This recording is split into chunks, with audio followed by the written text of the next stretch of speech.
we have got to start putting some consideration into, I'm going to call it the user experience of government. What do I mean by that? Well, user experience as a professional field is all about how the user interfaces with your product, right? What are the roadblocks? What are the obstacles?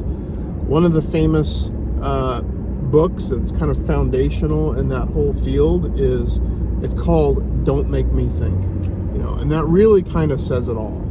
You want to remove the possibility of human error. You want to remove complexity. You want to remove everything except the bare minimum that the user needs to know in order to do the thing that they're trying to do. Well, this whole process of getting a short-term rental up and going for the upcoming World Cup has been surprise after surprise with this whole process. The city I live in has some special, they say that they've loosened the regulations, which I guess is technically true, but they've really only reduced 2 that have any relevance to my case at all. And we're at like probably step 15, no, probably up to step 20 now in this entire process. Most recent example from this morning. Okay, so a little bit of a backstory. I actually had to go in front of the public hearing and present my case for one of our properties to be branded a short-term rental. At the end of that, they vote on it right there in front of you. They say, okay, congratulations, whatever. A couple days later, you get an email. It's like, okay, congratulations. Now here are the things you need to do so we can actually issue your permit. All right. A lot of that stuff I had actually already done. It was like making sure you have the business license and this kind of thing. And one thing on there was brand spanking new to me. I had never seen it before. I had studied all the regulations around this. Like I thought I knew them backwards and forwards.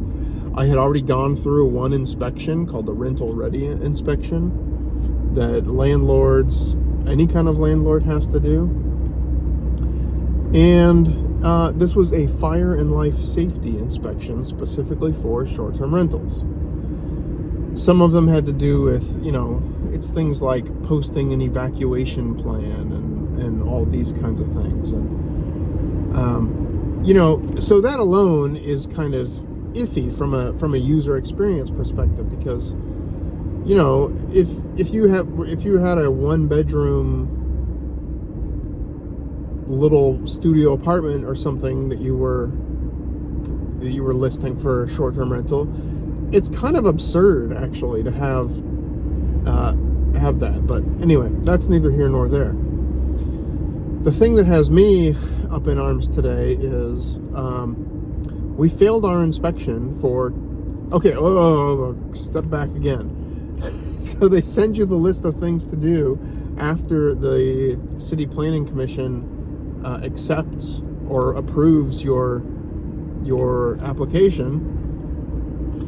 And for the fire inspection, they have a list of 11 items. It's like, these are the 11 things that are going to be on that inspection.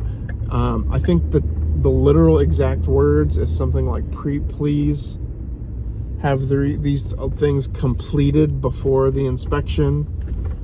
Anyway, very, very strong, implying very, very strongly that that's going to be the scope of the inspection. Well, the reasons we failed were 2 reasons that were not on that list. And the inspector told me, he's like, well, these are international fire code things. Okay, well, there was nothing about international fire code anywhere in this whole process. So, and he's like, well, any business needs to follow that. I'm like, well, that's fine, but I need to know about it. How are we supposed to know about it? We plan all this stuff out. We cross our T's and dot our I's to make sure everything is in line with the regulations and their rules. And then you're going to make us do stuff that or you're going to hold us to an expectation of things that we were never informed about. I come from a background in education. I spent many years as a teacher in different forms, as well as curriculum development and things. And you don't have test questions on things that you never taught in class, or that you didn't even put in the syllabus or put in the book, in the textbook. It's absurd. So I'm a bit incredulous about this today. This whole entire process has been absurd. I had one of my AIs put together like a bullet point list of all the things. It was 15 steps of ridiculousness.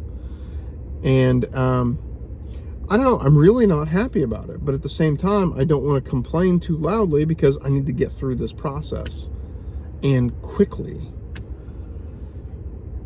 So when this is all said and done, I'm probably going to end up, I think I'm going to have to go to a city hall meeting and actually speak on this, because it's incredibly frustrating. And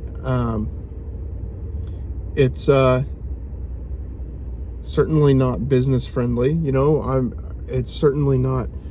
And in our case, we're expecting this huge influx of visitors to our city for this big event. We are blowing it. We are blowing it. We are putting all of these obstacles up in place, blocking people from hosting visitors. So they're going to have to go way down the highway. They're going to be staying hours away in order to go to games in our city. That means they're not going to be shopping here. They're not going to be going to restaurants. They're not going to be, grocery stores. All that stuff they're not going to be doing, spending money in our town, because we don't have capacity to host them. And we are putting the bureaucracy above people at the end of the day. So, yeah, so incredibly frustrating. But that's my rant for the day. So I'm going to cut this and just keep on moving. Just keep on at it, I guess.